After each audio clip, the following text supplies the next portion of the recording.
Eu vou parar de compartilhar minha tela. Estava tocando uma musiquinha para a gente esperar aqui, mas agora vamos começar. Então, boa tarde, pessoal. Oi, Vanessa, Fábio, Andréia. Vamos ver quem mais vai chegando aí.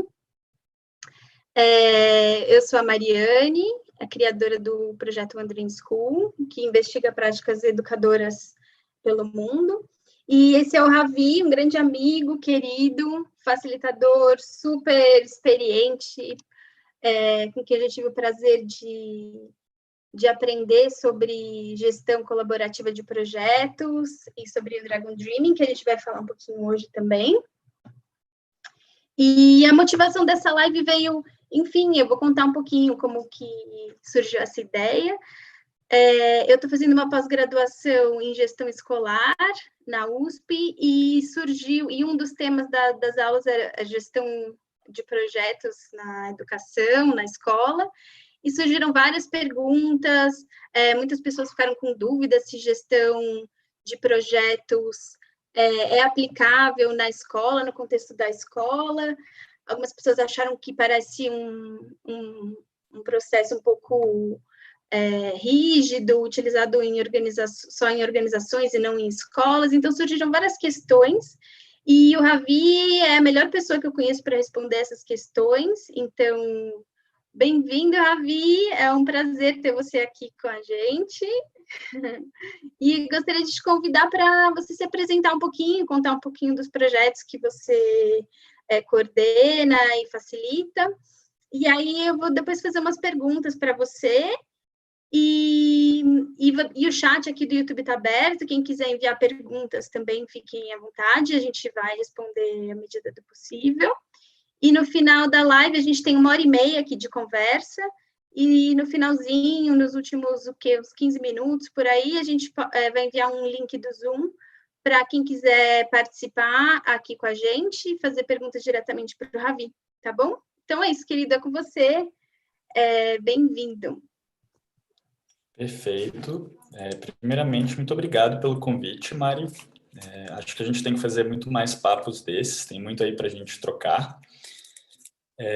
Bom, gente, eu sou o Ravi, eu me considero uma pessoa completamente multipotencial, eu tenho interesse por muitas áreas diferentes. Eu sou músico, eu gosto de fazer a minha própria cerveja, cultivar os meus próprios cogumelos, plantar as minhas agroflorestas e, ao mesmo tempo, eu atuo no meu dia a dia como facilitador de processos colaborativos, como pesquisador nessa área, né, de metodologias colaborativas. Eu tenho, basicamente, agora 2 grandes projetos em que eu coloco a minha energia. Um deles é justamente uma rede de pesquisadores, pesquisadoras, facilitadores e facilitadoras de processos colaborativos, onde a gente tem toda uma pesquisa e mentoramos vários projetos diferentes e organizamos também ferramentas e tecnologias sociais para que elas se tornem mais acessíveis para quem realmente precisa. E o nome desse projeto é Collab Design. Vocês podem saber mais no collabdesign.org, que é o nosso site. E o outro projeto que eu estou muito focado agora, desde esses inícios, o início dessa maluquice pandêmica, a gente começou a trabalhar numa plataforma de jogos virtuais para serem utilizados no contexto de facilitação. Para quem não sabe, a facilitação é um segmento da educação que busca utilizar de vários recursos e de várias áreas diferentes para fundamentar, né, suas práticas. Então, um facilitador é basicamente um educador, mas que tem uma caixinha de ferramentas diferente, um pouquinho diferente de um educador tradicional, né? E a Facilita, que é o nosso projeto, a Facilita Social, é uma plataforma de jogos virtuais para ser utilizado nesse contexto de facilitação, né, virtualmente. E acho que esses são os 2 grandes projetos que eu estou envolvido agora. Faço muito mais coisa também, vocês também podem entrar no meu site pessoal depois para descobrir, que é ravihesk.com. A gente deixa esses links para vocês depois na descrição do vídeo e no chat aí do YouTube. E eu estou bem feliz por esse papo de hoje que a gente vai ter. Eu já falei para a Mari que eu de longe, assim, para mim, eu não sou a pessoa mais indicada para mim para falar sobre isso, sobre gestão colaborativa nas escolas. embora o campo da gestão, da autogestão e processos colaborativos vivem diariamente comigo, né? Tem pessoas que realmente se dedicam a trazer essas tecnologias, essas abordagens para o ambiente escolar especificamente. Inclusive, eu estou vendo que tem o Beto aqui assistindo a gente no chat, e ele é uma pessoa, por exemplo, que trabalha com sociocracia em escolas Waldorf. E talvez ele até entre no final para a gente conversar um pouquinho aí, quando a gente mandar o link e pegar a sabedoria coletiva que está aí nas pessoas que estão assistindo também.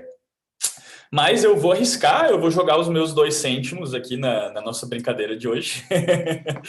E a gente vai explorar aí as possibilidades de trazer aspectos mais colaborativos para a educação. Legal, Ravi, é isso aí. Eu acho que a gente vai fazer uma conversa aqui informal. Eu também vou trazer algumas coisas mais específicas da área de educação, do contexto escolar. Então, a gente vai traçando isso juntos. Acho que a primeira pergunta, né, que fica, assim, para contextualizar a nossa conversa de hoje, é o que a gente está chamando de gestão colaborativa de projetos, né? Por que a gente deu esse nome, assim? Perfeito. Bom, então, esse nome específico, gestão colaborativa, na verdade, é um termo que caiu meio na moda, né? É normal hoje a gente falar sobre processos colaborativos e gestão colaborativa para cá e para lá. Mas a verdade é que, na verdade, o termo gestão colaborativa não é um termo oficial de uma área de estudo ainda, né? Então, eu vou dar aqui agora uma conotação para esse termo que vocês não vão encontrar no dicionário. E vocês também podem encontrar definições diferentes para isso, né? Na minha visão, quando a gente fala de gestão colaborativa, a gente está falando de sair de uma abordagem de comando e controle, onde a gente tem o poder sobre as pessoas e centraliza toda a gestão de decisões importantes de qualquer tipo de organização, não só de uma escola, a pessoas que possuem cargos de poder, né? E a gente sai desse paradigma de poder sobre e a gente se move para um paradigma de poder com. E o que eu quero dizer com isso? A gente vai começar a descentralizar algumas decisões e a gente vai tornar o nosso processo mais participativo. Eu acho que é bem importante também a gente salientar que gestão colaborativa não é necessariamente uma gestão democrática. Até porque, quando a gente fala de uma gestão democrática, e de novo, a gente não tem definições oficiais para isso, mas uma gestão democrática, ela geralmente envolve todas as pessoas de uma organização, ou grande parte das pessoas de uma organização, para terem peso em decisões que envolvem, né, aspectos organizacionais e funcionais e operacionais, por aí. Então, a gestão colaborativa ela pode envolver um maior índice de participação de quem está envolvido nesse ecossistema organizacional, que pode ser uma escola ou não, mais uma vez, mas não é necessariamente 100% democrático. Não significa necessariamente que porque a gente faz uma gestão colaborativa, a gente está consultando e integrando a opinião de todas as pessoas em tudo que a gente faz, né? Não sei, isso responde mais ou menos? Quer complementar alguma coisa, Mari? Super, não, a próxima pergunta ia ser essa mesma, assim, qual é a relação entre gestão democrática e gestão colaborativa, né? E você já tocou nesse assunto, assim, porque gestão democrática é um termo que é bastante usado na educação, né? Inclusive garantido na nossa LDB, que as escolas públicas têm uma gestão democrática, né? Então, esse é um ponto, mas aí a gente está falando hoje de gestão colaborativa, né? Então, é legal traçar, assim, o que elas têm em comum e o que elas têm de diferente, assim, né? Talvez. Tem mais alguma coisa a acrescentar, Ravi? Eu acho que, assim, a gente pode dizer que toda gestão democrática é um tipo de gestão colaborativa, né? Mas a gente não pode dizer que toda gestão colaborativa é necessariamente uma gestão democrática. Acho que é isso que eu posso acrescentar. Legal, fechou, é isso aí. E aí a pergunta que ficou, assim, do pessoal do grupo era como gestão de projetos pode ser aplicada na escola? Acho que essa é a grande questão de hoje, assim, porque algumas pessoas ficaram com a impressão de que a gestão de projetos só serve para companhias, organizações, e aí a escola, como que a gente põe isso na prática, né? Enfim, tanto com a equipe, mas também com os estudantes, assim, se você puder falar mais sobre isso, como que a gente traz a gestão de projetos, especialmente colaborativa, para a escola. Perfeito. Bom, em primeiro lugar, acho que vale a pena a gente refletir um pouco sobre a questão, né, da teoria da gestão e como teoria da gestão hoje, na verdade, está envolvida em praticamente tudo que nós fazemos, né? Até porque a gente vive numa civilização industrializada e basicamente tudo que a gente desenvolve no nosso dia a dia tem algum nível de teoria de gestão envolvido nessas questões. Então, quando a gente fala de teoria de gestão, a gente está falando basicamente de uma abordagem que busca dividir os nossos objetivos, metas, as coisas que a gente define como objetivos alcançáveis em pequenas partes, e a gente começar a definir estratégias, fluxos, passo a passo, para a gente conseguir, né, alcançar esses objetivos. Então, provavelmente, se você é professor ou professora e você está assistindo isso, você, na verdade, quando você desenha um plano anual ou um plano semestral, você já está utilizando algum tipo de gestão, algum tipo de teoria de gestão. A gestão de projeto já está aí no ambiente educacional invariavelmente, né? Agora, há uma grande questão que a teoria da gestão, ela acaba surgindo como a maior parte das tecnologias que a gente utiliza hoje em um ambiente militar, né? E depois ela é adaptada para a evolução do sistema industrial, e aí a gente tem todas aquelas histórias de Fordismo e diferentes formas de gestão, de métodos de gestão que começaram a ser desenvolvidos dentro da indústria, né? E essa abordagem de gestão, ela realmente ela foi desenvolvida em tempos em que a gente ainda não tinha um mundo globalizado, a gente ainda não tinha... Isso tudo estava começando a acontecer, né? E em função disso, quando a gente fala hoje de gestão de projetos, é normal que as pessoas olhem para isso e pensem que isso está relacionado necessariamente com o ambiente empresarial e industrial, né? E é normal que a gente também já sinta logo um embrulho no estômago e pense, ai, que saco, gestão de projetos, né?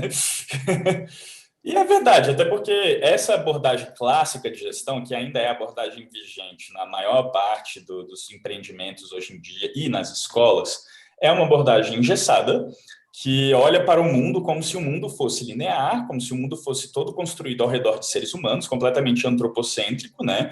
Como se fosse completamente mecânico, a metáfora da máquina, né? O mundo é um relógio, e como se o mundo fosse bonitinho e organizadinho, mas a gente sabe que, na verdade, o mundo não é assim, né? Na realidade, é totalmente ambíguo, complexo, volátil e maluco, né? Então, quando a gente fala de gestão, existem várias abordagens diferentes de gestão. Existem abordagens que começaram a emergir nos últimos 40, 30 anos, que se diferenciam bastante dessa abordagem industrializada que surgiu aí há mais ou menos 150 anos, 200 anos, com o advento da Revolução Industrial e tal. E isso tudo para dizer o quê? Todas as escolas elas já estão utilizando alguma forma de gestão de projeto. Infelizmente, o modelo de gestão de projetos que foi inserido no ambiente educacional, ele advém dessa gestão tradicional, engessada, que olha para esse mundo linear, antropocêntrico, mecanicista, né, e ordenado. E quando a gente fala de gestão colaborativa, a gente já está partindo do pressuposto, primeiro, que a gente não está falando de uma gestão hierárquica. Então, a gente está falando de algum nível maior de participação. Pode ter hierarquia, sim, mas envolve um nível maior de participação, né? E não é unidirecional, não é apenas de cima para baixo. Então, como é que as escolas elas podem né, o ambiente educacional de uma forma geral, a educação de uma forma geral, pode se beneficiar de gestão de projetos e especificamente de gestão colaborativa? Bom, muitos de vocês já devem ter ouvido falar de uma coisa que é super antiga, que é o Project-Based Learning, né? Aprendizagem baseada em projetos. Isso é mais velho que a minha bisavó, é mesmo bem antigo. Todo mundo ouve falar disso em algum momento na academia, é muito comum, né? Até hoje a gente utiliza Project-Based Learning no meio acadêmico para abordar qualquer tipo de coisa, qualquer tipo de processo de aprendizado. Inclusive, eu estava falando com um amigo esses dias que ele estava falando que estava lendo uma tese de que conseguiram remontar a teoria de gestão do PDCA, né, que é utilizado no Project Based Learning, até Aristóteles, para a gente ter uma ideia assim, de como essa ideia realmente já está aí há muito tempo. A gente não está falando de nada de novo, né? Mas pegando esse gancho, então, e agora eu não estou pensando em gestão colaborativa, mas eu estou pensando só em gestão em si. Vamos pensar só em gestão de projetos em si. Primeiramente, o que a gente entende por projeto, né? Existem inúmeras definições de projetos. Eu quero trazer aqui uma definição específica, duas definições específicas que eu me identifico muito. Uma delas é de um autor chamado David Allen, que desenvolveu uma abordagem de gestão pessoal chamado The Getting Things Done. No Brasil, a gente chama isso da arte de fazer acontecer. E qual o nome dele? David Allen. Allen, H? Allen. David Allen. É o cara do Getting Things Done, do GTD. E depois, a outra definição que eu vou trazer para vocês de projeto vem do John Croft, que é um dos autores de uma metodologia de design de projetos chamada Dragon Dreaming. Então, o David Allen, ele define projeto como sendo qualquer tipo de tarefa que se quebre em mais tarefas, em subtarefas. Então, vamos pensar assim. Uma tarefa é uma ação singular que você faz para atingir um determinado objetivo. Por exemplo, um exemplo de uma tarefa única é enviar um e-mail para alguém. Isso é uma tarefa singular, né? Agora, se eu tenho uma tarefa que é escrever um livro, escrever um livro é uma tarefa que se quebra em subtarefas. E o David ele vai chamar isso de um projeto. Ou seja, um projeto é uma tarefa que se quebra em subtarefas, né? E uma ação singular é uma tarefa singular, é uma única ação que você faz para realizar alguma coisa, né? Depois a gente tem a definição do John Croft de projeto, que eu acho muito legal, em que ele pega a raiz da palavra projeto, que vem do latim projetare, e ele traz a ideia de que um projeto é qualquer coisa para a qual você projeta a sua energia. Eu acho isso fabuloso, né? Então, com base nesse conceito do John, especificamente, nós podemos olhar para basicamente tudo que a gente faz, para tudo para onde a gente projeta a nossa energia, como um projeto. E aí... Sim? Alô? Caí? Voltei? Voltou, que bom. Deu uma cortada. Okay. Então, pegando essa ideia do John Croft, ele traz essa abordagem maravilhosa, né, de que basicamente tudo que é para onde a gente projeta a nossa energia, a gente pode olhar para isso como um projeto. E se a gente pode olhar para isso como um projeto, complementando com a visão do David, eu vou buscar entender como é que isso se quebra em subtarefas. Eu caí de novo ou ainda estou aqui? Tá cortando. Será que é aí ou aqui, querido? O que você acha? Olha, não sei dizer. Vamos continuar tentando. Se alguma coisa mudar. Voltou agora, então vamos lá. Tá. Você sabe onde eu parei? A última coisa que eu escutei foi do John Croft, Dragon Dreaming. Você pode voltar um pouquinho, por favor? Ok, perfeito. Então, a definição do John Croft é que um projeto é tudo para aquilo para que você projeta a sua energia, né? Se a gente pega essa abordagem dele, que eu acho maravilhosa, e complementa com a visão do David Allen, a gente pode olhar para onde a gente está projetando a nossa energia e quebrar isso em pequenos passos, em pequenas tarefas, né? Então, a gente está aí olhando para tudo aquilo para onde a gente projeta a nossa energia e, ao mesmo tempo, tentando entender quais são os pequenos passos que eu posso fazer para chegar onde eu almejo, né? Então, como é que a gestão de projetos ela pode ser interessante no ambiente educacional? Bom, primeiramente, a teoria da gestão vai ajudar a gente a perceber quais são os fluxos operacionais, né? Isto é, o que a gente tem que fazer para a gente poder atingir os nossos determinados objetivos, o que é que vai dizer para a gente que a gente está no caminho certo, que são as nossas famosas métricas, os indicadores, né? E vai nos ajudar, inclusive, a avaliar a qualidade da nossa interação e da forma como a gente está realizando esses projetos e perceber se a gente está no caminho certo. O problema com isso é que a teoria da gestão, ao mesmo tempo que ela é maravilhosamente útil, ela também nos escravizou de um sistema imperialista que faz as pessoas estarem atreladas a metas específicas, fazem com que elas sejam avaliadas de uma forma quantitativa, né, utilizando métricas, e mesmo às vezes a avaliação qualitativa também não é a melhor do mundo, né? E esse mundo todo de gestão de projetos acabou trazendo, né, um engessamento, não só para o sistema educacional, mas para toda a forma como a gente realiza o trabalho ao redor do mundo, em função dessa ideia de que a gente tem que fazer planejamentos super detalhados, a gente tem que ter metas específicas que têm que ser alcançadas, né? A gente vai começar a avaliar pessoas pela performance dela dentro das coisas. Então, esse é o lado negro da gestão de projetos, esse assim, vamos dizer, a sombra da gestão de projetos, né? Mas, ao mesmo tempo, a gente pode olhar para esses recursos, métricas, metas processos de avaliação como algo que ajuda a gente a perceber se a gente está indo num caminho funcional, que funciona. Eu não quero nem dizer que é bom ou ruim.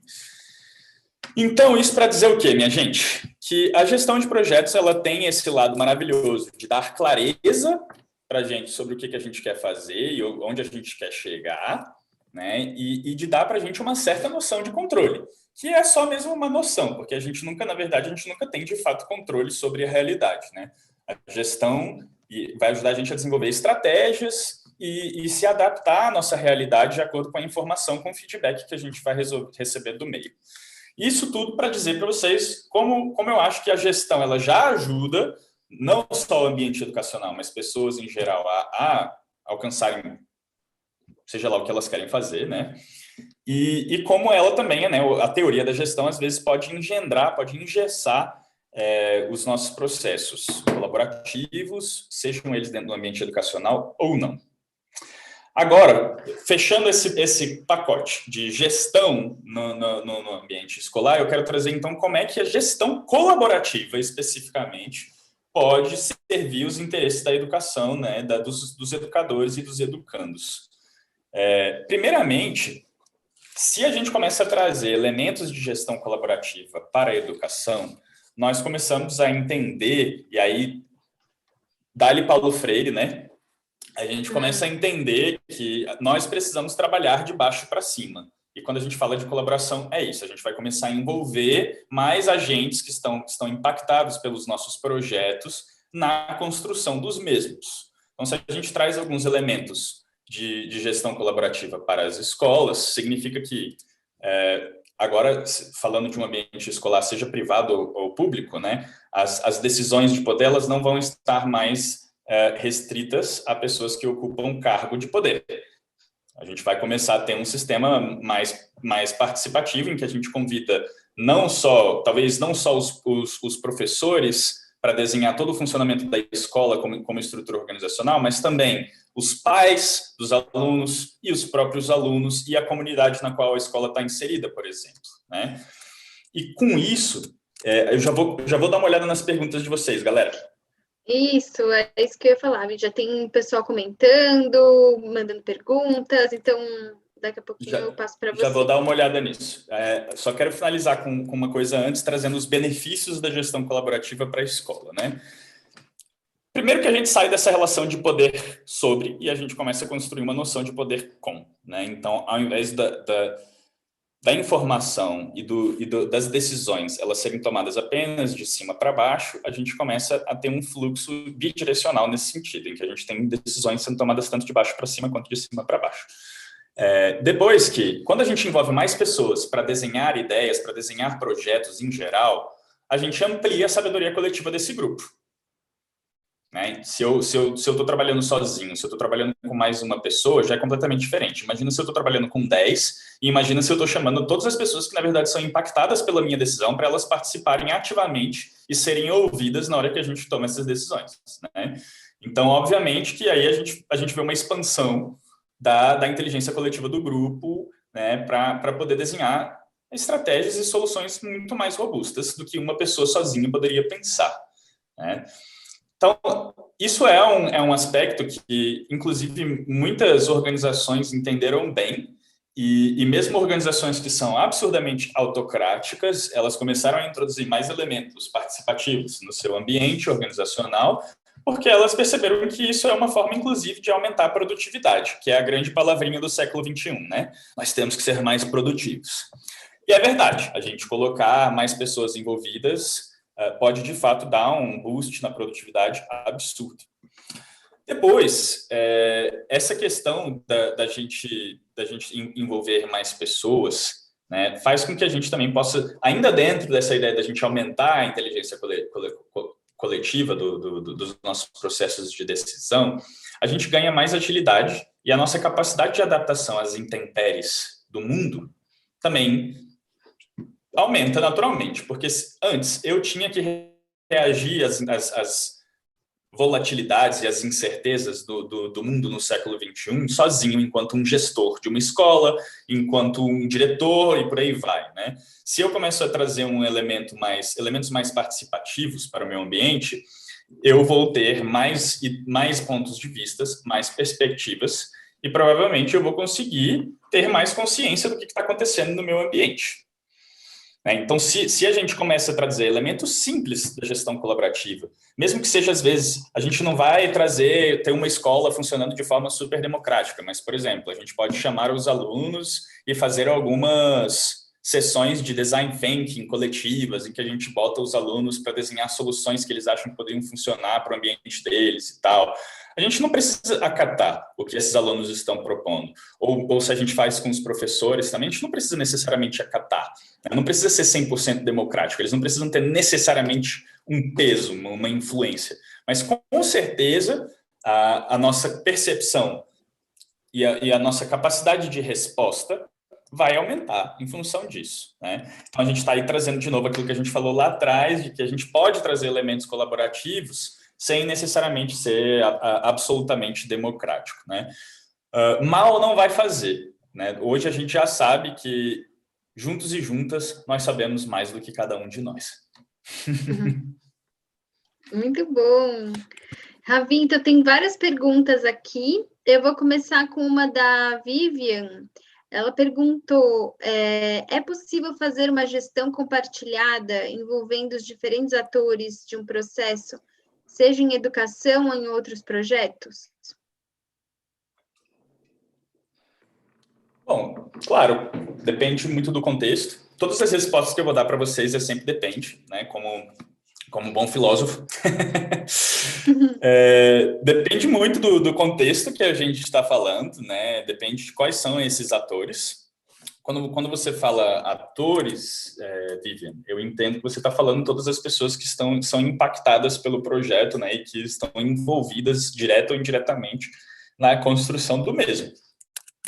Então, assim, nós temos hoje várias metodologias colaborativas e vários processos que podem ser utilizados para envolver a comunidade, para envolver os diversos atores, né, na construção coletiva de um projeto. Você pode utilizar ferramentas e abordagens que são 100% participativas e democráticas e vão incluir essas pessoas em toda a construção do processo, ou você pode só utilizar ferramentas de design, né, de design social, em que você vai colher informação das pessoas. Então, depende do nível de participação que você gostaria de obter desses atores e depende do contexto em que você está falando. Num contexto educacional, eu consigo ver isso claramente acontecendo, né? A gente vai falar mais tarde, por exemplo, um pouco do Dragon Dreaming, que é uma ferramenta de design colaborativo de projetos, e eu consigo vislumbrar claramente, por exemplo, quando a gente for iniciar um ano letivo, a gente envolver todos os alunos, todos os pais dos alunos e todos os professores em um processo de design colaborativo, de como essa escola pode funcionar durante o ano, o que a gente gostaria de fazer, quais são os eventos que a gente vai realizar e por aí vai. E, inclusive, tenho alguma experiência com isso, né? Mas, ao mesmo tempo, depende muito do seu contexto.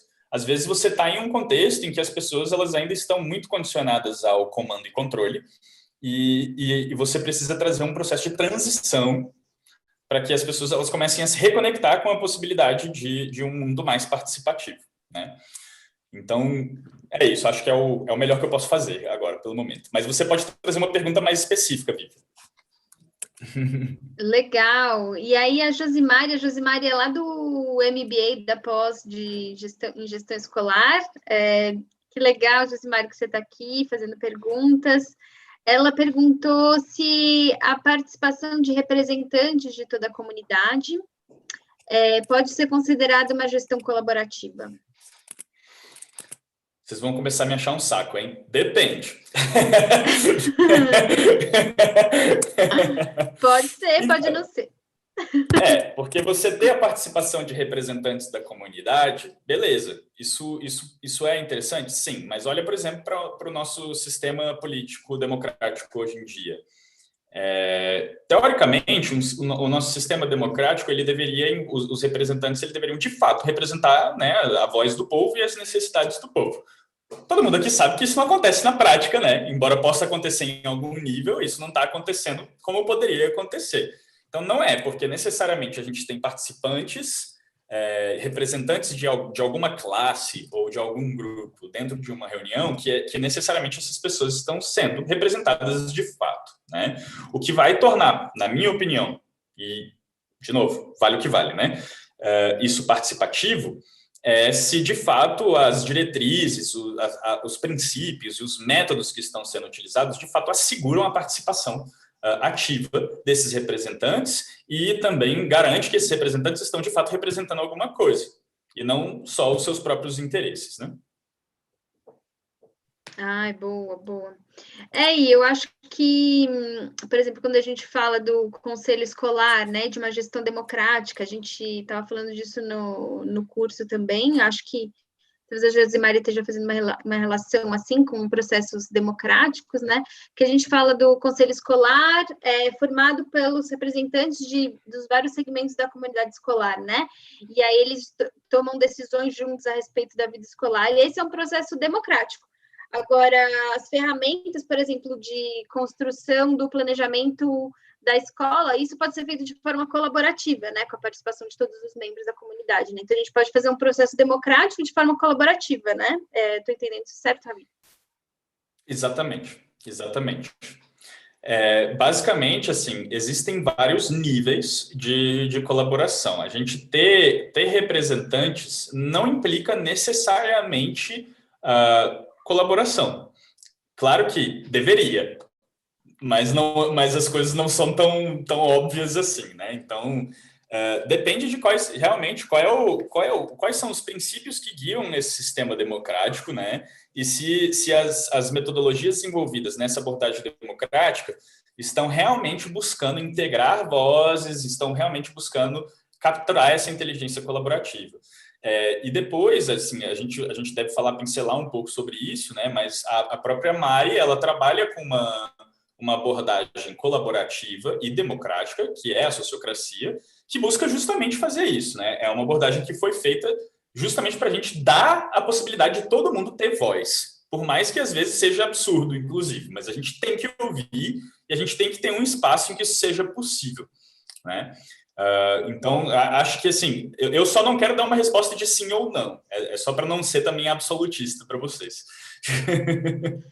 Legal, acho importante, né? A gente refletir sobre realmente o contexto, né? E quem que falou aqui sobre... A Josimari também falou que no ensino integral aqui do estado de São Paulo usa-se o método PDCA. E eu achei um comentário legal, porque a gente podia fazer depois uma referência ao PDCA e o Dragon Dreaming. O que você acha, Ravi? Para fazer uma relação, assim, porque eles dialogam, né? Sim, é assim, gente. O PDCA, na verdade, ele é um método, é um dos métodos mais antigos, né, de gestão, modelos de gestão de projetos mais antigos. Na verdade, a gente nem chama o PDCA necessariamente de um modelo de gestão. A gente chama de modelo de transformação. Porque isto é que é, na verdade, construir um projeto e gerir projetos. A gente está gerindo um processo de transformação, né? Então, o PDCA, ele é basicamente um modelo que é dividido em quatro etapas, né? Você tem uma etapa de planejamento, de realização, de verificação e de ação, né? Então, Plan, Do, Check, Act. É isso que quer dizer o PDCA, né? que acontece? Esse modelo ele foi transformado e traduzido de inúmeras formas, né, diferentes no decorrer do tempo. O próprio Dragon Dreaming, que é um método de design de projetos, também é dividido em 4 etapas.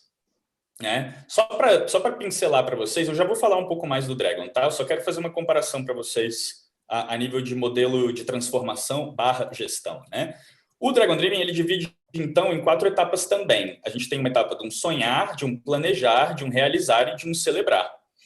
Né? O John Croft, ele basicamente ele introduziu o elemento do sonho e da celebração dentro do modelo, mas, cá entre nós, de uma forma bem simplista, e me perdoem, por favor, os Dragon Dreamers, é a mesma coisa, gente. A gente tá utilizando variações do PDCA para criar vários outros modelos de transformação e gestão há 50 anos, né? Mas tudo gira em torno dessa mesma raiz, desses mesmos processos substanciais sendo utilizados. Então, assim, vocês vão encontrar o PDCA sendo utilizado, na verdade, em 70% das organizações hoje em dia. E mesmo quando a gente fala sobre modelos como Design Thinking, como Dragon Dreaming e como outras abordagens que têm os seus modelozinhos em 4 passos, tudo isso também foi construído nessa abordagem do PDCA, né? Que é basicamente um modelo heurístico do método científico. Você trabalha com iterações empíricas em que você vai testando as coisas, vai realizando, planejando, testando, verificando e validando as suas ideias. Tá? Então, é bem comum e o PDCA ele é provavelmente o modelo mais comum que você vai encontrar em todos os lugares hoje em dia. Massa! Então, é uma boa referência, né? Depois, vamos ver se a gente fala um pouquinho mais do Dragon, mas que legal que você já conseguiu tocar nisso desde já. A Josimari tem uma outra pergunta, eu só vou, porque como a gente já falou algumas perguntas da Josimari, eu só vou passar para a próxima e depois eu volto. A Márcia Costa, também do MBA, que legal, bem-vinda, Márcia. Ela perguntou, você considera o plano de gestão escolar um projeto? Se sim, por que geralmente ele se perde na rotina escolar?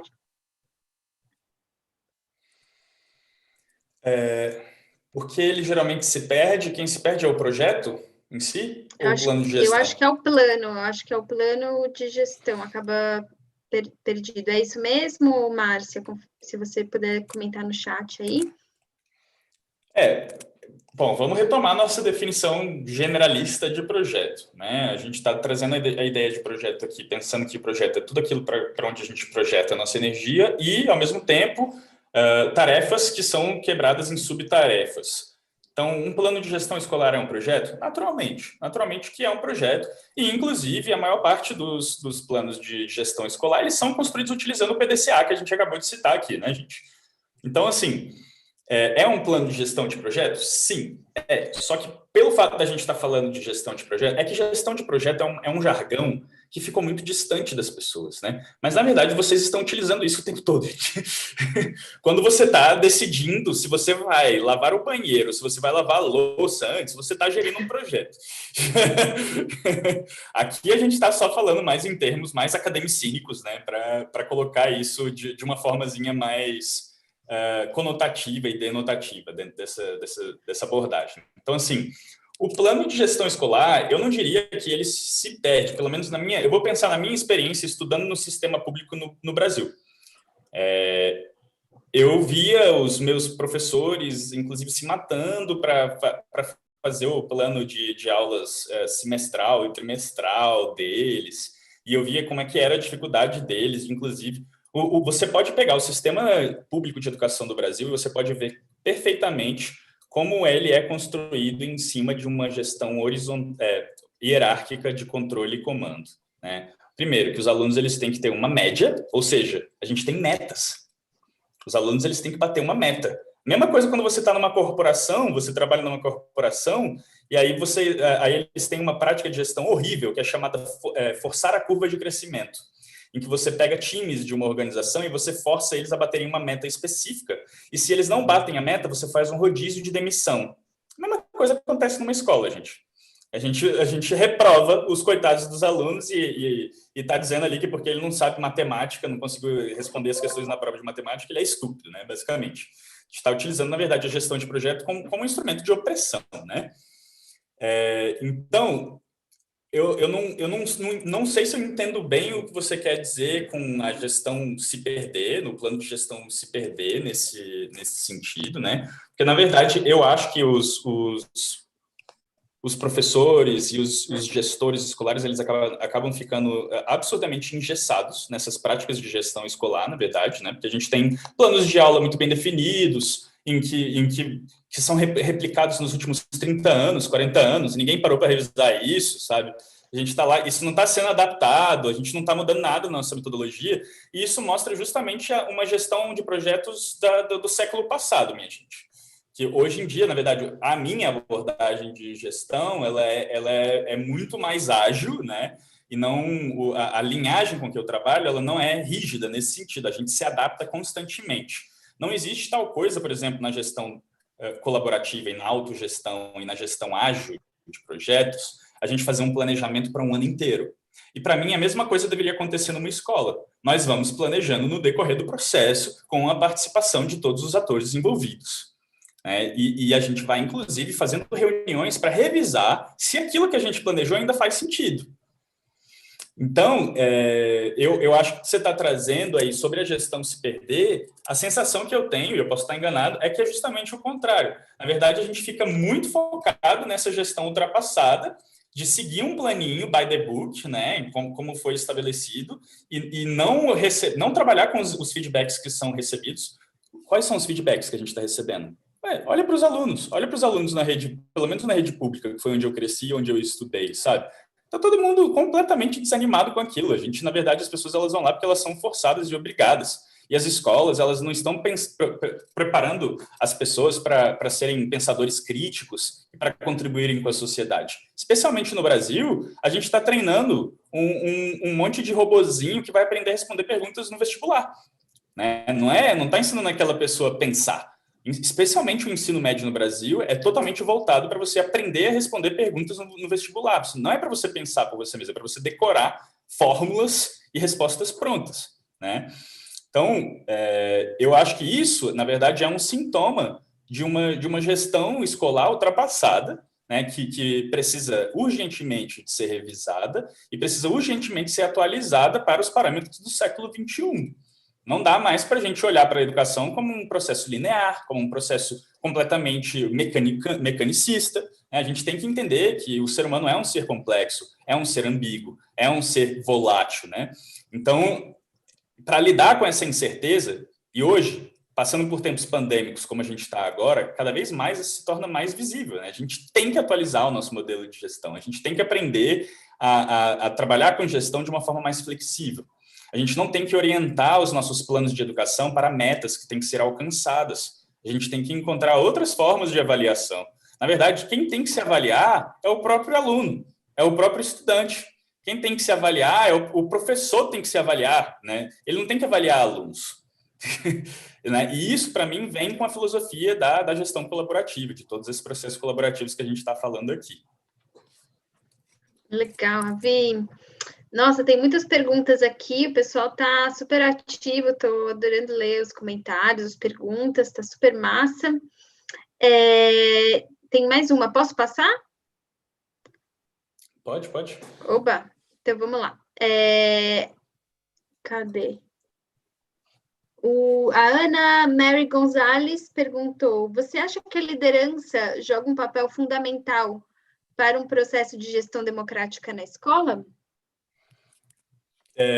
Bom, não dá para entender muito bem a sua pergunta, mas eu te perguntaria, né? Eu te voltaria com a pergunta depende do que você entende por liderança, porque da mesma forma que a gente tem que ressignificar o conceito de gestão e a nossa abordagem de gestão, a gente tem que ressignificar o que a gente entende por liderança também, né? Então, aqui, claro, deixa eu tentar dialogar com isso que você está trazendo, né? Qual é a importância do papel de liderança para a gente poder trazer uma gestão democrática e uma gestão colaborativa para o nosso ambiente escolar? Todo. Porque, na verdade, né, a gente tem que obter o consentimento dos líderes que estão envolvidos, né, nesse processo de estruturação do sistema educacional para a gente poder fazer essa revolução acontecer. E, na verdade, gente, essa revolução que a gente está falando aqui, ela já está sendo proposta há milênios, né? Há muitos anos, e a gente tem o nosso patrono da educação no Brasil para lembrar a gente, na verdade, de como isso já é batido, né? Sim, eu estou falando dele, o grande Paulo Freire, né? Ele já trazia essa abordagem da dialogicidade, de quebrar um ciclo de opressão e por aí vai. E para mim, isso tudo está relacionado com uma liderança colaborativa. Um líder colaborativo, para mim, é basicamente um líder que aprendeu a trabalhar com a pedagogia do oprimido. Ele parte a partir dos temas que estão quentes para as pessoas no contexto delas, daquilo que realmente é importante para elas. Ele parte da dialogicidade, do diálogo, né, e busca empoderar as pessoas para que elas mesmas encontrem o seu lugar, o seu papel dentro do ecossistema de que elas fazem parte. O que eu quero dizer com isso? Se a gente quer trazer essas abordagens democráticas e participativas para os nossos ambientes escolares, sim, a gente vai ter que seduzir os líderes, a gente vai ter que seduzir os secretários de educação, a gente vai ter que seduzir os diretores, né? E por seduzir, eu quero dizer realmente sensibilizar a gente, não é? É realmente mostrar para essas pessoas de que existem outras formas da gente fazer isso. E o grande problema, né, é que, na verdade, tem muita gente já fazendo isso há muito tempo, e a gente tem muitos movimentos no Brasil maravilhosos acontecendo, né? Inclusive, a gente tem o Paulo Freire português, ele se mudou para o Brasil, que é o Pacheco, né? Zé Pacheco está aqui. Ele não falta exemplos no Brasil de iniciativas maravilhosas, né, nesse sentido de sensibilização e mostrar alternativas. Mas eu acho que como eu vi uma pergunta ali que estava falando que legal comparar ou trazer a questão do Dragon Dreaming e tal, mas será que isso também não ficaria só na teoria, na questão do Dragon? Gente, tudo tem o seu aspecto teórico, mas como dizia Paulão, é a partir da reflexão e do desenvolvimento de uma prática que a gente vai desenvolver uma praxis que altera, né, a nossa relação com a sociedade e a nossa história. Então, assim, o primeiro passo, com certeza, para a gente trazer alguma transformação no ambiente educacional é, de fato, a gente falar com as pessoas que seguram, que detêm poder dentro desse sistema educacional, né? Isso tudo pegando a ideia aí da questão de liderança dentro desse processo. Como é que a gente faz isso? Como é que a gente sensibiliza? Não existe uma resposta única, não existe uma receita. Cada contexto é o seu contexto. E nós precisamos analisar todos os fatores com uma perspectiva holística, né, de todos os elementos que estão envolvidos, para perceber quais são os pontinhos de alavancagem que a gente pode utilizar para ter um impacto no nosso sistema, né? Mas a gente faz isso através do exemplo. Então, se você é um professor, se você é uma professora, ou se você é, inclusive, um aluno ou uma aluna, você pode tentar hackear o seu sistema. Você não só pode, como você deve, né? E você pode tentar trazer pequenas práticas, pequenas nuances que podem ressignificar alguma coisa e trazer algum aspecto de participação mais exaltado dentro do ambiente em que você está. Não adianta a gente ficar falando. Eu posso falar para vocês durante 5 dias seguidos sobre a filosofia em volta do Dragon Dreaming, por exemplo, e tal. Isso não vai mudar nada. O importante é a gente ver resultado, a gente ver as coisas acontecendo.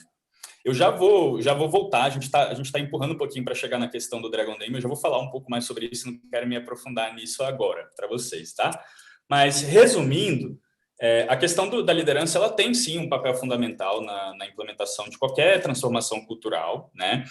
E vai depender de vários fatores, e a liderança ela pode partir tanto de alguém que está num papel de poder, quanto de alguém que está num papel, por exemplo, de aluno dentro de um sistema educacional. A liderança colaborativa, ela se dá pelo exemplo. Na verdade, qualquer tipo de liderança, né, gente? Mas eu não estou aqui falando daquele líder empresarial que está lá inspirando as pessoas. Não, eu estou falando, na verdade, de pessoas comuns, como nós, que são os guerreiros do dia a dia, que estão nas salas de aula, que estão aí trabalhando na linha de frente, né? E são essas pessoas que podem trazer exemplos palpáveis e reais. Felizmente, esse ano eu tive a possibilidade de interagir com inúmeras pessoas do sistema educacional, muita gente da Secretaria de Educação de Brasília, especificamente, né? E essas pessoas, elas são exemplos maravilhosos, né, de professores que estavam investindo do seu próprio bolso para eles poderem aprender mais sobre metodologias colaborativas e levar isso para o ambiente de aprendizagem deles, né? Isso, para mim, é uma pequena transformação, isto é, mostrar um pequeno exemplo dentro do seu ambiente de trabalho que funciona como um processo de liderança. pelo exemplo. Foi longa essa resposta, né? Mas ótimo, mas... e eu acho que também tem uma relação, né, Vi? Eu acho que com liderança e a facilitação do processo colaborativo também, né? Às vezes o líder é a pessoa que faz a facilitação do processo colaborativo, né? Assim, a importância de ter um papel, às vezes, que realmente possibilita, né, o processo colaborativo acontecer na prática, né? Exatamente. Não há facilitação sem permissão, né? Não há como a gente trazer esses processos sem a permissão das figuras, tanto de quem recebe, quanto de quem detém poder no sistema, né? E pode, de fato, permitir que aquilo aconteça. Muito massa, às vezes a gente tem que começar com quem realmente tem o poder, né, de implementar essas mudanças, assim. Então, um gestor tem muita responsabilidade na mão, né, para introduzir esses processos colaborativos com a equipe de professores, no conselho escolar. Comentaram aqui no Grêmio Estudantil, sim. Então, a gente já tem na escola, né, na escola pública especialmente, colegiados, né, onde tem pelo menos a oportunidade de se praticar uma gestão democrática, uma gestão colaborativa, né? Na prática, a gente vê que muitas vezes as escolas não realizam essa gestão democrática e colaborativa, né? Mas o potencial está aí. E o Brasil é um país que garante esse direito, né? Então, a gente tem que fazer uso disso, né? E olha só, o Rock também trouxe uma pergunta aqui. Ravi, o que você acha? A gente lê mais um pouquinho das perguntas ou a gente passa para as questões que a gente tinha combinado? Eu acho que agora só falta a gente falar um pouco do Dragon, não é isso? Isso, Vamos passar para o Dragon e depois a gente abre para a galera se juntar e fazer as perguntas diretamente para você. Que tal? Isso. Talvez você já pode ir abrindo a sala para a galera e eu vou falando um pouco sobre o Dragon, então. Qual era a pergunta mesmo que a gente tinha? A pergunta, porque, de novo, né, no curso aí da pós, um dos materiais que a professora de gestão de projetos trouxe foi um material sobre o Dragon Dreaming. E aí muitas pessoas ficaram com questões, acho que também um comentário que surgiu bastante assim na nossa turma foi que o Dragon Dreaming parece utópico, então as pessoas não viram muito a aplicação dele numa realidade, no contexto de uma escola especialmente pública. Então ficou essa pergunta assim, o que é o Dragon Dreaming? E talvez esse nome soa um pouco estranho, é um nome em inglês que as pessoas não estão muito familiarizadas. Enfim, a pergunta que ficou, acho que é o que é o Dragon Dreaming, né? E como ele pode ser usado nas escolas, assim. Tá bem. Bom, Dragon Dreaming é uma metodologia de design de projetos, especificamente de design de projetos colaborativos, né? O Dragon Dreaming ele surge na Austrália, ali em meados dos anos 80, e tem dois co-criadores, né, principais que desenvolveram a coisa, é um casal, é o John Croft e a Vivienne Lanta. O John Croft ele é um geógrafo, um grande pesquisador, ele tem todo um trabalho também de ativismo ambiental, de resolução de conflitos, enfim, é um dos grandes gênios aí do nosso tempo. E a Vivienne Lanta, por sua vez, também não fica atrás, né? Ela é uma grande ativista, tem inclusive uma página dela na Wikipedia, vocês podem aprender mais sobre ela. E o que acontece? O Dragon Dreaming, ele surge num contexto em que, inclusive, eu não sou também a pessoa mais indicada para falar sobre isso. Está saindo agora um livro só sobre isso, uma grande amiga, Flávia Vivacqua, ela teve lá na Austrália com o John Croft, entrevistou ele, ela está lançando um livro agora chamado A Pérola do Dragão, para quem quiser conhecer mais a história e tal, eu recomendo procurar aí. Mas a minha interpretação do contexto em que surge o Dragon Dreaming, e eu posso estar enganado, é que ele surge em um contexto de ativismo ambiental. E eu acho que eles estavam querendo preparar ativistas ambientais com teoria da gestão para que eles pudessem desenvolver projetos altamente bem-sucedidos para a transformação socioambiental.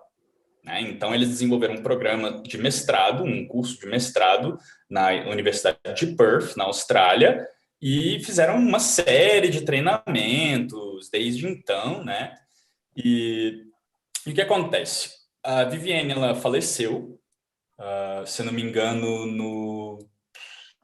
no meio ali perto de 2006 ou 2010, posso estar falando besteira aqui, não sei exatamente quando. Sei que o John Croft, quando ela faleceu, ele começou a viajar o mundo e começou a espalhar a sabedoria do dragão, por assim dizer, né? Então ele começou a viajar pela Europa e a partir da Europa ele veio para a América Latina, foi para o Brasil, chegou no Brasil, se não me engano, em 2010 ou 2011. E ali, no Brasil especificamente, o Dragon Dreaming foi muito bem recebido, porque o Brasil realmente precisava de uma metodologia como essa, que ajuda as pessoas a trabalharem juntos e desenvolverem projetos colaborativos e tal.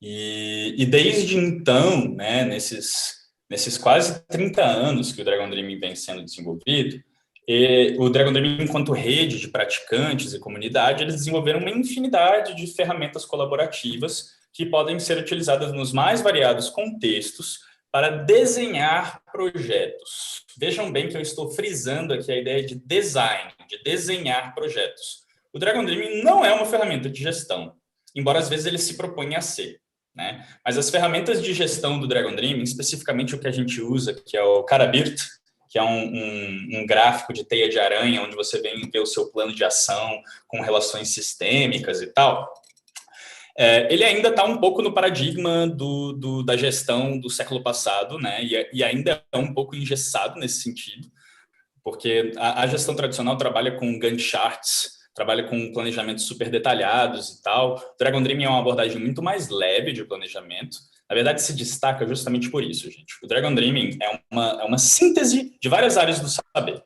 Você tem a ecologia, o pensamento sistêmico, você tem a ecologia profunda, tem a pedagogia do oprimido envolvida, tem o modelo de aprendizagem experiencial do David Cope, né? Tem uma infinidade de áreas do saber, como teoria do caos, teoria da complexidade do Mohan, enfim.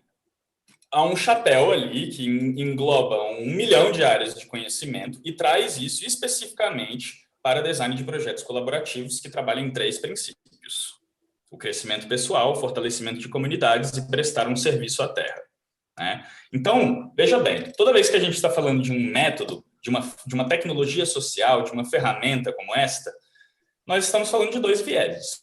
Há um lado filosófico e há um lado técnico, ferramental, utilitário. O Dragon Dream ele tem um corpo filosófico maravilhoso, absolutamente incrível, né? A máxima do Dragon Dream é que tudo que a gente faz tem que atender esses 3 princípios de crescimento pessoal, fortalecimento de comunidades e prestar um serviço à Terra. Isso quer dizer que tudo que a gente faz e todos os projetos que a gente desenvolve, eles têm que oferecer um ganho para o indivíduo, eles têm que oferecer um ganho para a comunidade e eles têm que oferecer um ganho para o planeta. Por isso a gente chama isso de uma abordagem ganha, ganha, ganha.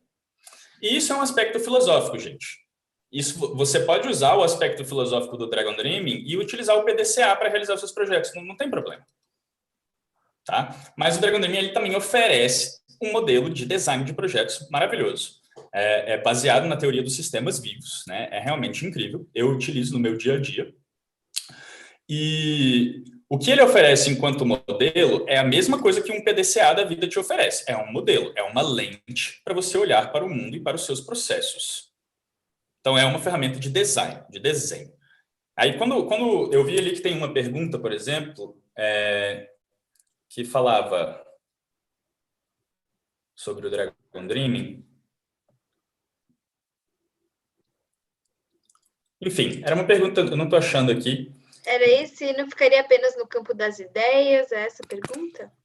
Isso. Não ficaria apenas no campo das ideias? Bom, gente, pensa comigo no seguinte. É o que eu falei para vocês. Você tem um aspecto que é filosófico e você tem um aspecto que é prático, né? O Dragon Dreaming, em aspecto prático, é absolutamente lúdico. Nós utilizamos várias abordagens do teatro do oprimido, por exemplo, várias brincadeiras, várias coisas que você vai encontrar na pedagogia da cooperação, por exemplo, né? Várias técnicas para a gente quebrar gelo, fortalecer laços entre as pessoas, para construir comunidades e tal. A gente utiliza tudo isso como um arcabouço para fazer com que as pessoas desenhem projetos.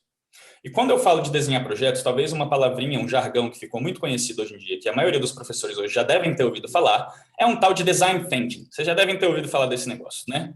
Pensa comigo, Dragon Dreaming, na verdade, você pode olhar para Dragon Dreaming como sendo um design thinking, só que com uma filosofia totalmente diferente e totalmente voltada para esses 3 pilares que eu falei para vocês. Design thinking é uma coisa que fica só no mundo das ideias? Não, gente. A gente utiliza design thinking para desenhar absolutamente tudo hoje. Todos os produtos. A cadeira que você está sentada hoje foi desenhada utilizando isso.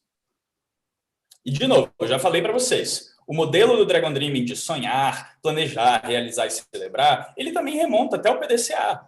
A gente está falando, de novo, de mais 4 passos. Só que o John, ele trouxe, primeiro, uma sabedoria aborígene. Os aborígenes, eles têm uma relação muito profunda com a questão do sonhar, né? O tempo do sonhar. E depois também tem toda uma abordagem de pensamento sistêmico, né? Da ecologia profunda e por aí vai. E ele traz a dimensão da celebração. E o que é celebração no Dragon Dreaming? É a gente fazer uma festa para cada coisa que a gente faz? Não. Celebração no Dragon Dreaming significa a gente adquirir novas habilidades e a gente tomar consciência de que a gente está adquirindo novas habilidades. Eu consigo perceber quais são os resultados transformadores que eu atinjo com as novas habilidades que eu adquiri. Então, eu obtenho discernimento com sabedoria. E isso é celebrar. É quando você consegue perceber, olhar para uma pessoa e celebrar as habilidades dela. Você consegue olhar para o projeto, para o trabalho que vocês fizeram em grupo, e você tem formas de realmente ressaltar as habilidades que a gente adquiriu, os resultados que a gente fez, que a gente alcançou, né? E isso é um processo de celebração que falta muito na nossa sociedade hoje em dia. A gente é programado justamente para fazer o PDCA lá, para a gente planejar, para a gente fazer, para a gente verificar, para agir. E volta para planejar de novo, e vai, e nem pensa no que você está fazendo, né? Então, o John, ele chega basicamente e fala, peraí, gente, a gente tem que botar reflexão aqui no meio disso. A gente tem que botar um processo apreciativo. A gente tem que tomar consciência de que a gente está saindo do lugar, né? Então, não. A resposta, basicamente... Agora eu digo para vocês que não depende. O Dragon Dreaming, ele não fica só no mundo das ideias, né? Porque, na verdade, todos esses conceitos que a gente está falando aqui, gente, eles são ideias. Só que eles são ideias com abordagens heurísticas. O que é uma abordagem heurística? O que é uma heurística? É uma ideia que te ajuda a organizar procedimentos, a organizar processos e te ajuda a alcançar processos mentais rapidamente para você tomar decisões e gerir projetos, por exemplo, certo? Então, o Dragon Dreaming, ele é tão válido quanto método e quanto filosofia, quanto qualquer outro método de design de projeto. Só que ele está, né, trazendo uma filosofia muito mais cooperativa, né, que traz ganho para indivíduos, para comunidades e para o planeta. E é por isso que parece tão utópico. Sabe por que parece tão utópico? Porque a gente foi acostumado a parar de sonhar e a parar de acreditar que é possível a gente construir uma realidade diferente. Mas, no fim, é mais uma abordagem heurística, como qualquer outro método de design de projetos, certo? Então, eu espero ter clarificado para vocês que não vai ser você utilizar Dragon Dreaming ou PDCA que vai tornar as coisas reais. Quem torna as coisas reais são as pessoas. Quem leva as coisas para o campo da ação são as pessoas, não são os métodos. E os métodos, eles estão aí para servir pessoas, para servir projetos, para servir comunidades. O problema é que a gente inverteu a ordem dessas coisas. Muita gente hoje começa a servir os métodos e não os métodos servindo as pessoas, né? Então, a reflexão final que eu tenho para trazer para vocês sobre o Dragon é o seguinte. O Dragon Dreaming é uma ferramenta maravilhosa, é uma filosofia maravilhosa que está envolvida ali. É complexo, é bastante complexo, na verdade, tá? E teve muito sucesso no Brasil, porque nós brasileiros nos apropriamos mesmo com muita profundidade dessa abordagem. Nós somos um povo muito alegre, muito feliz. A gente tem um aspecto celebrador já ativo e a gente recebeu essa ferramenta como uma dádiva, né, que simplesmente expressava tudo que a gente já tinha de melhor. Então, é por isso que tomou muito poder, né, aí no Brasil. E hoje... na verdade, a gente tem já várias escolas. A própria autora do livro que eu falei para vocês, da Pérola do Dragão, a Flávia Vivacqua, a pesquisa dela com Dragon Dreaming é focada especificamente na educação. Eu, inclusive, posso apresentar ela para a Mari, para ela chamar depois para vocês terem uma conversa só sobre Dragon Dreaming, tá? E existem várias abordagens hoje. Eu, por exemplo, desenvolvi, e posso disponibilizar para vocês o link depois para vocês baixarem, eu desenvolvi um método de aprendizagem autodirigida, baseada em projetos, que é inspirado no modelo do Dragon Dream. Eu costumo ver o Dragon Dreaming como sendo um metamodelo, porque é um conjunto de vários modelos diferentes, modelos de transformação, modelos de comunicação não violenta, modelos de construção de paz, isso e aquilo, de formação de comunidades, tudo isso junto num balaio só. Né? E isso é Dragon Dreaming. Agora deixa eu só trazer a desmistificação do porquê que a gente chama esse negócio de Dragon Dreaming. Primeiro, esse negócio nem ia se chamar Dragon Dreaming, esse negócio ia se chamar Waggle Dreaming. Waggle é o nome de uma serpente, né? O nome da serpente. Ah, não, agora eu posso falar besteira. Se eu não me engano, é o nome da serpente arco-íris em uma das culturas aborígenes, em uma das tribos aborígenes. Eu posso estar enganado e talvez seja só uma serpente. Eu sei que é uma serpente, tá? E aí o John, ele ia chamar de Waggle Dreaming, o negócio. O Dreaming vem do sonhar e vem da cultura aborígene que tem essa relação profunda com o Dreamtime, com o tempo do sonhar, né? E a serpente, ela é um animal de sabedoria, né? É um animal que troca de pele, então está sempre em contínua transformação, representa metamorfose, representa sabedoria, porque consegue transformar-se no decorrer do tempo, né? E aí o John, ele pensou, eu falo pra galera que eu tenho um método chamado Waggle Dreaming, a galera olha para mim, quê? E aí ele resolveu mudar o nome de Waggle Dreaming para Dragon Dreaming. Que é basicamente, posso fazer uma tradução livre para vocês, para o português, é basicamente o dragão sonhador, né? Ou o dragão que sonha, ou o sonho do dragão, ou alguma coisa assim. O que rola? Na verdade, a primeira pessoa que eu acho que realmente popularizou essa ideia, isso já estava no nosso inconsciente, né? É um mito que já estava presente no nosso inconsciente, mas eu acredito que quem realmente chegou lá e popularizou mesmo isso foi Nietzsche.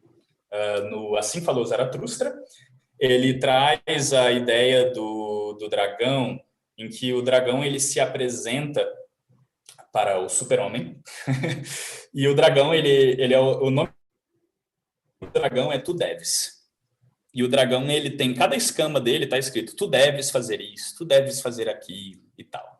Então é um dragão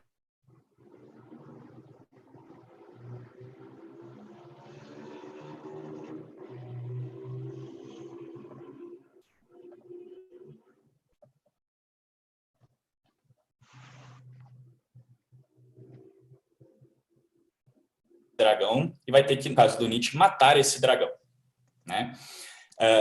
A ideia do Dragon Dreaming é que os dragões, eles representam os nossos medos, os nossos obstáculos, os nossos desafios.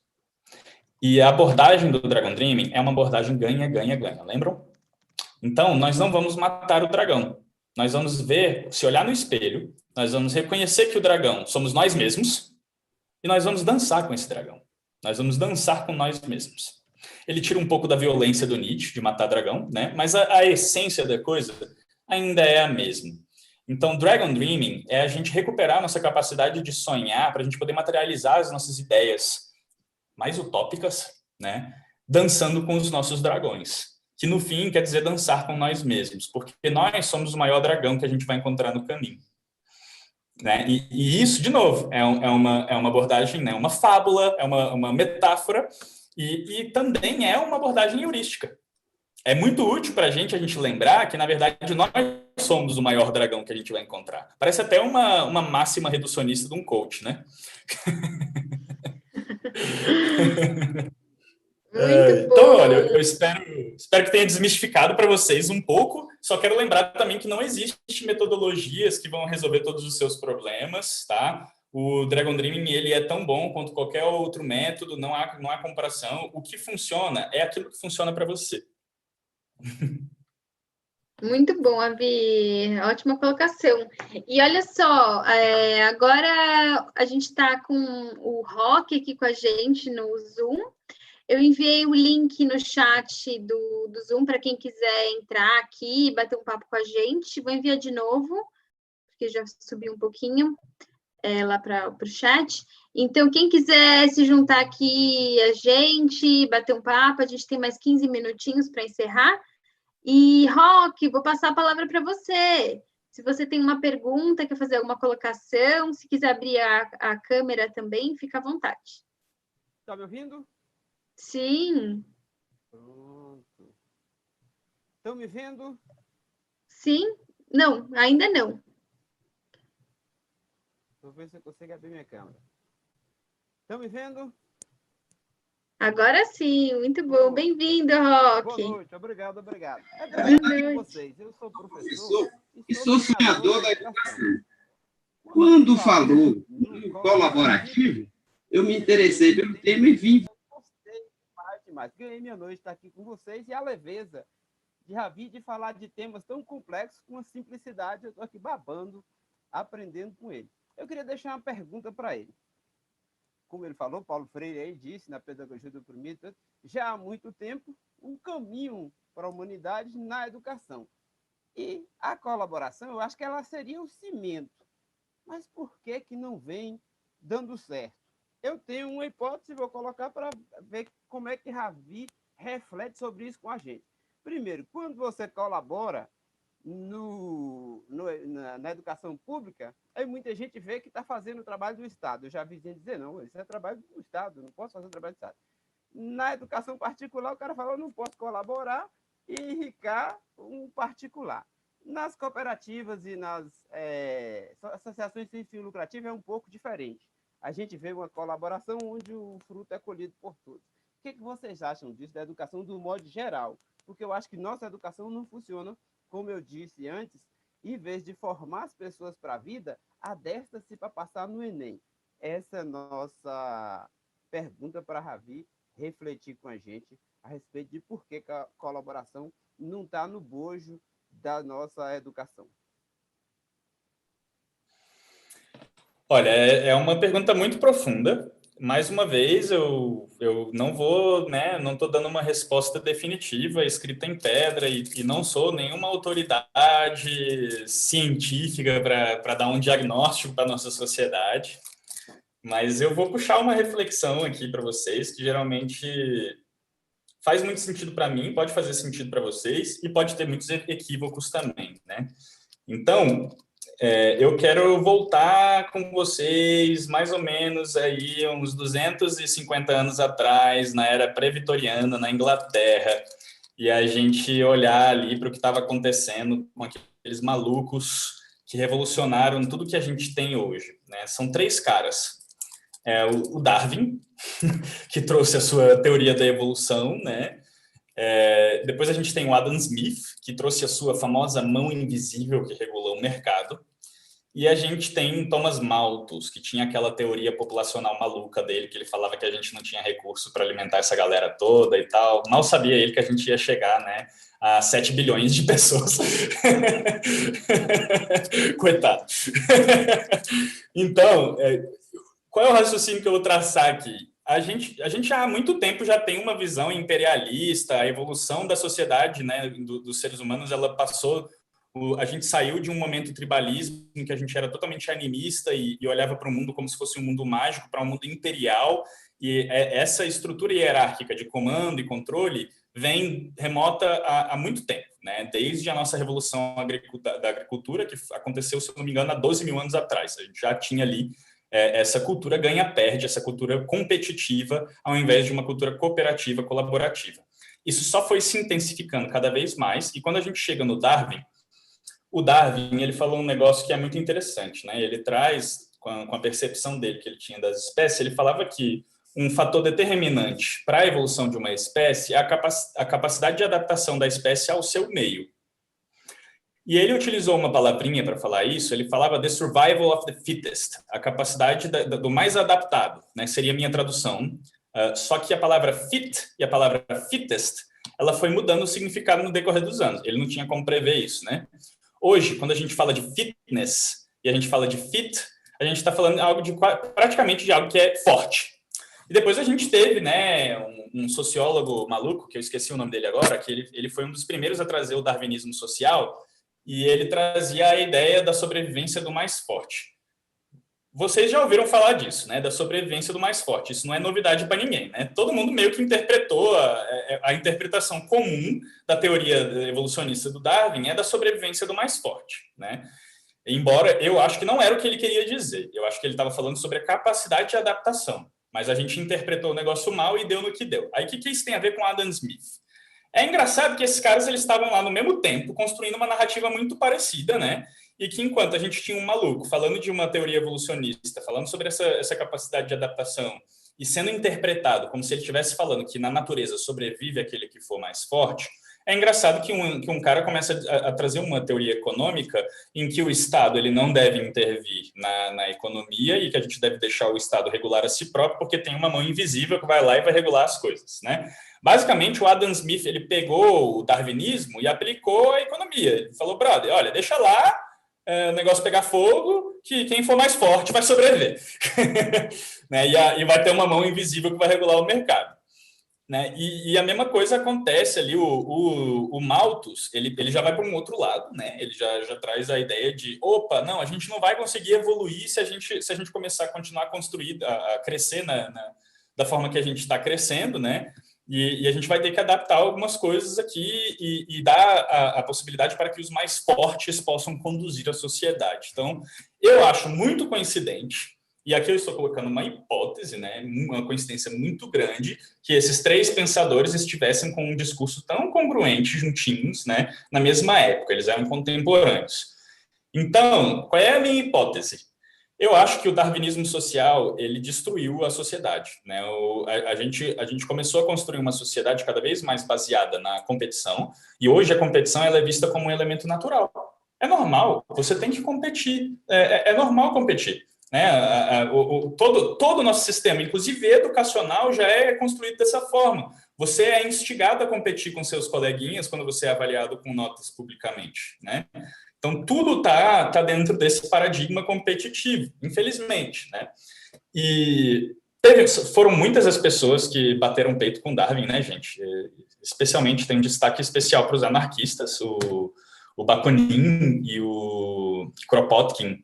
Eles criticaram muito forte essa ideia da competição, eles eram completamente contra isso. O Kropotkin ele vai escrever um livro chamado Mutualismo, em que ele fala que não, a gente tem que ter uma sociedade baseada na cooperação, porra. Não é na competição. Né? E depois, lógico, a gente tem Karl Marx, que faz toda uma crítica social e econômica, e tem uma bióloga, uma mulher, né, finalmente, para a gente citar uma mulher desse negócio, que é a Lynn Margulis, e ela chegou e provou, né, por A mais B, e mostrou que, na verdade, na natureza existem processos colaborativos ocorrendo naturalmente, não é tudo competição, e, na verdade, a colaboração ela é tão determinante na evolução das espécies quanto a competição. Essa foi a hipótese dela. Inclusive, eu digo para vocês são só 43% humanos. O resto tudo de vocês é uma simbiose, é uma cooperação entre bactérias e fungos, entre micro-organismos, né? Então, nós somos resultado de cooperação, na verdade.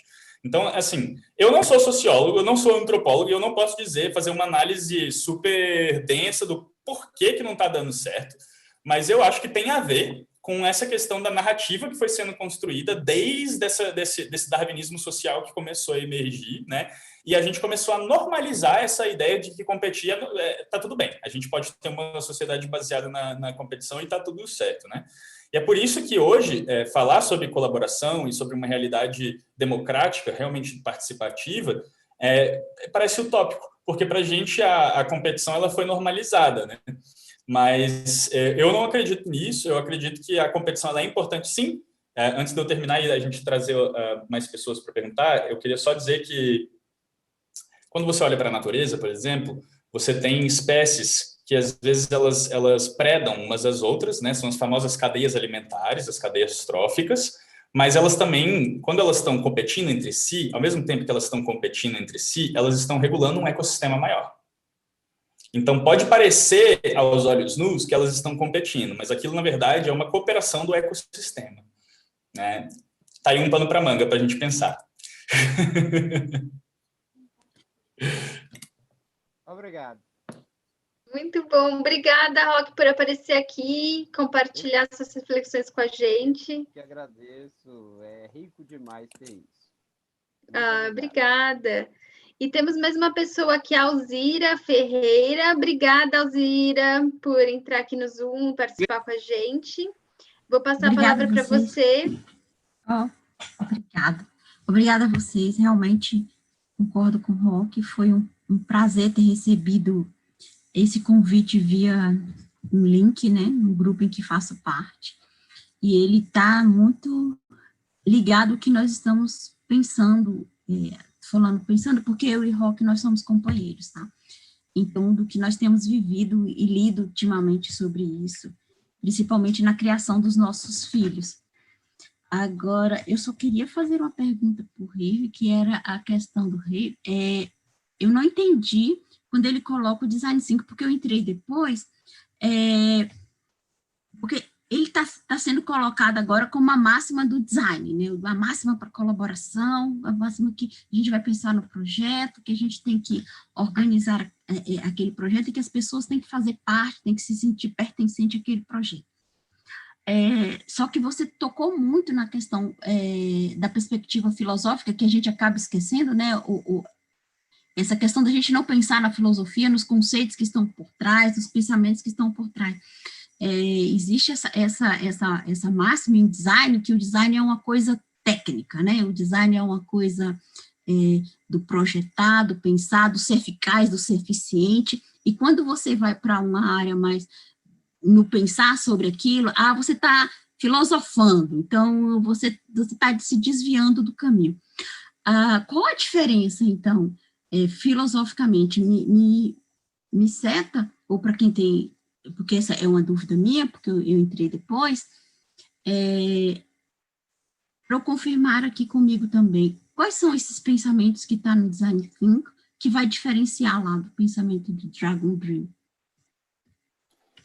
Olha, na verdade, o Design Thinking, ele surge num contexto social também, né? Foi desenvolvido por uma organização chamada IDEO, e o Design Thinking, ele surge mesmo como uma tecnologia social para empoderar pessoas e poder, para que essas pessoas possam desenvolver soluções inovadoras para todos os tipos de desafios, né? Só que o mundo do design, ele já existia antes do Design Thinking ser chamado de Design Thinking. Inclusive, o Dragon Dreaming, ele é mais velho do que o Design Thinking, né? Porque o Design Thinking com esse nome, gente, surge em 2006, tá? Mas a gente já fazia design antes disso, né? O que aconteceu é que a gente começou a ter uma evolução do campo do design no decorrer do tempo. Hoje a gente tem até design de sobrancelha. Então, quando a gente fala de design thinking, nós estamos falando de um conjunto específico de abordagens e ferramentas que foram desenvolvidas por uma organização chamada IDEO, em 2006.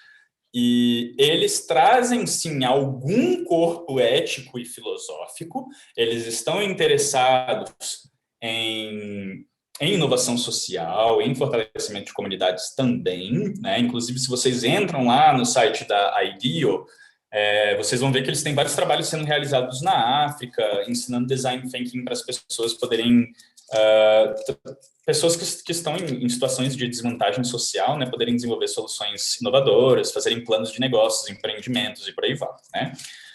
O que acontece? O design thinking, ele é muito mais focado no aspecto prático.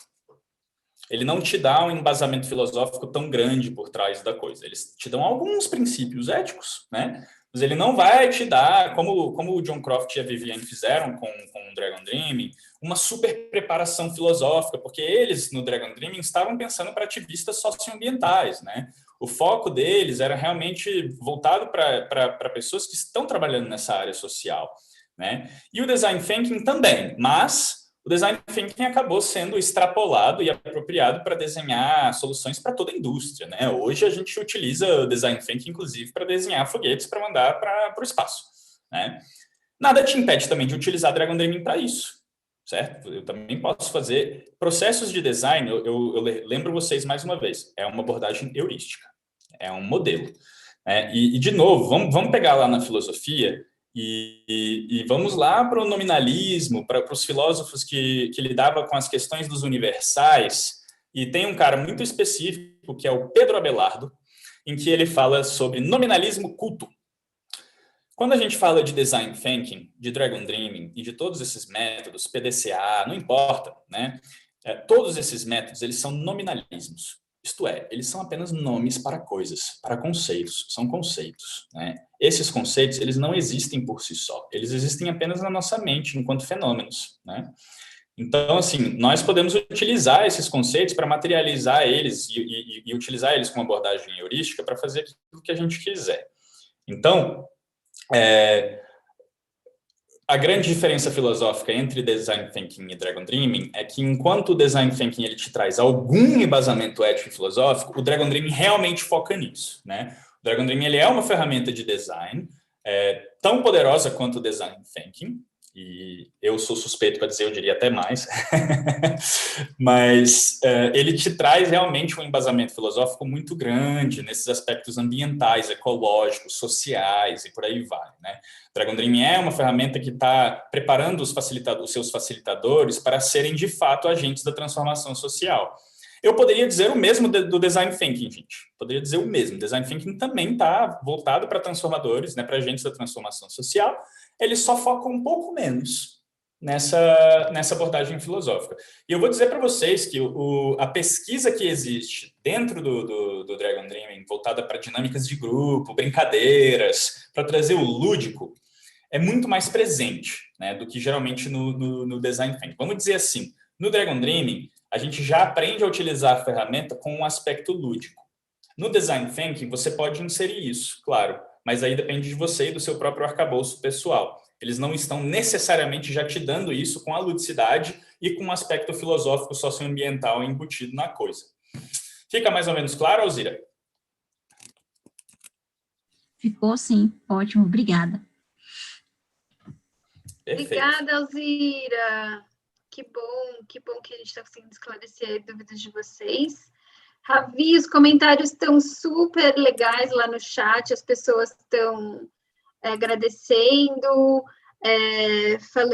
agradecendo pela discussão filosófica e conceitual. A Josimari, que está no curso da gestão escolar, disse que foi muito esclarecedora essa conversa. Que mais? A Ana disse que você tem que dar aula lá no curso de gestão escolar. Muito bom, você é ótimo. E mediadora muito boa, obrigada, fico super feliz. Para quem não sabe, essa é a nossa primeira live aqui pelo Wandering School, então fico feliz de receber um feedback aí positivo de vocês, obrigada. E aí, pessoal, vou encerrar, porque a gente tinha até aqui às 7h30, eu vou encerrar puxando sardinha um pouquinho aqui para os nossos projetos, para divulgar um pouquinho do nosso trabalho com vocês. Então, quem tiver interesse em saber mais sobre gestão democrática, colaborativa, o projeto Wandering School investiga práticas democráticas na educação pelo mundo.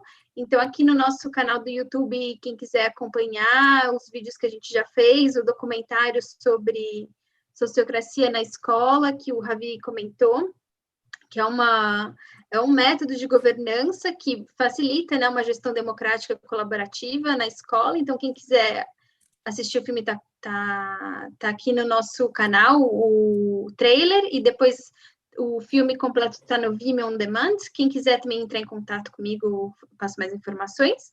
E aí, vou passar a palavra para o Ravi para ele contar um pouquinho do projeto dele, que é maravilhoso, o Collab Design. Fiquei sabendo mais ontem, eu participei de uma conversa e fiquei encantada com o trabalho de vocês, e sobre o Facilita, sobre os seus projetos pessoais. Ravi, então vou passar a palavra para você divulgar aí o trabalho maravilhoso que você faz. Talvez você pode me dar permissão para partilhar a tela? Claro. Como que eu faço isso? Acho que você já tem, será que não, Ravi? Não, ele está dizendo aqui que não dá. Talvez você tenha que me transferir o host, naquele botão More. Vou fazer isso, então. Vou transferir o host para você. Pronto. Bom, gente, eu vou mostrar para vocês aqui o site do Collab Design. Para vocês que ficaram curiosos e curiosas sobre esse mundo da colaboração, esse aqui é o nosso projeto, que é voltado justamente para tornar mais acessível todas essas informações que eu trouxe para vocês aqui, todas essas metodologias colaborativas, que são muitas, né? A gente tem aqui um site onde vocês podem acessar isso gratuitamente. Então, vocês podem visitar aqui o collabdesign.org, e a gente tem aqui uma série de explorações, na seção de explorações, Cada um desses aqui é uma jornada de aprendizagem, onde vocês vão aprender conceitos básicos e metodologias e coisas assim, tá? Tem bastante conteúdo. Vocês também, aqui embaixo, vocês podem entrar no nosso grupo do WhatsApp e vocês podem participar dos nossos eventos. Nós temos eventos gratuitos voltados para praticar essas metodologias colaborativas, onde vocês podem sentir na pele o que é trabalhar com essas tecnologias sociais e sair daquela ideia de que isso fica só no mundo das ideias, tá? Então, nós temos toda uma comunidade para receber vocês e apoiar vocês nesse caminho de aprender a trabalhar de uma forma mais colaborativa. O outro projeto que a gente tem, talvez não faça muito sentido eu citar aqui agora para vocês, mas eu posso dar uma pincelada rápida, que é a Facilita Social. A Facilita Social é uma plataforma de jogos virtuais focados em facilitação. Isto é, esse novo modelo educacional, onde a gente utiliza jogos para apoiar, né, os nossos processos de aprendizagem. E olha que legal, os nossos princípios da Facilita, eles são os mesmos do Dragon Dream. Os jogos, eles são todos voltados para crescimento pessoal, para fortalecimento de comunidades e para regeneração do planeta. Então, tá aí, vocês podem entrar lá no nosso WhatsApp do Collab Design também, podem trazer dúvidas, podem trazer questões, a gente está só começando. Inclusive, em breve, a gente deve convidar a Mari para alguns papos lá no Collab Design também. Obrigado pelo convite, Mari. Eu que agradeço, Ravi. Obrigada por estar aqui compartilhando tanto dos seus conhecimentos, das suas experiências com a gente. Fiquei super feliz que a gente teve pessoas aqui do curso de gestão escolar, porque essa sessão foi super pensada para vocês mesmo. E, então, agradeço muito, Ravi, pela disponibilidade, atenção, cuidado com que você traz as suas palavras, suas colocações. Espero que tenha esclarecido aí questões do pessoal, e a live vai ficar gravada aqui no canal do YouTube, para quem quiser acompanhar, assistir depois, ou compartilhar com mais pessoas, tá bom? Então, é isso. Um bom sábado, um bom fim de semana para vocês, e vou encerrando aqui, então. Boa noite. Tchau, tchau. Beijos. Tchau, pessoal. Beijos. Ravi, eu vou parar de compartilhar. Beijo, gente. Beijo, Alzira. Beijo, Roque. Obrigada por terem vindo para o Zoom. Tchau. Beijo, Tchau. gente. Então, de parabéns com as iniciativas dos dois aí, gente. Abração a todos. Vamos construir um mundo melhor que é possível. Vamos Força, nessa. sonhar junto, né? Vamos nessa. Tchau, tchau, pessoal. Tchau, tchau.